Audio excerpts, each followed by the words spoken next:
Hey there, my fellow front-end devs. This is Leandro, your guide to the hidden wonders of Angular. Welcome back to the Angular Mystery Box, the place where we delve into those Angular features that make you say, wow, I never knew that. Before we jump in, do me a solid, hit that like button for more awesome Angular videos like this one. We've got tons of tech content for you to enjoy. And with that being said, let's get on with the video. Today, we're going to explore something so sly, it's like stumbling upon an Easter egg in your favorite game. Let's talk about the elusive NgTemplate. That's right, this nifty tool is like the multi-tool in your Angular toolkit. You might be wondering, NG what? Exactly? Here's the deal. NgTemplate is Angular's clever way of saying, I'll hang on to this HTML snippet until you really need it. Think of it as a secret compartment in your code where all the cool stuff waits for the right moment to shine. Why is this so cool?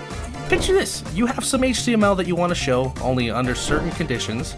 Instead of cramming your DOM with hidden elements using CSS, NgTemplate swoops in to save the day.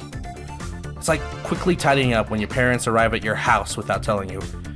Out of sight, out of mind. But hold on, there's even more. Pair NgTemplate with NgContainerOutlet, you can dynamically switch between different components. It's like having a chameleon in your code. One moment, it's a welcoming greeting, the next, a 404 error. A true master of transformation. Wrap this up. NgTemplate may not always be in the limelight, but it's undoubtedly the unsung hero of Angular.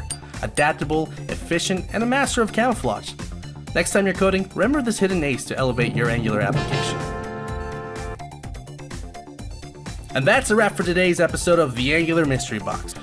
If you had fun discovering the secret with me, smash that like button, hit subscribe, and ring that notification bell for more Angular revelations. Until next time, happy coding, and keep exploring. I'll see you guys next time. Peace out.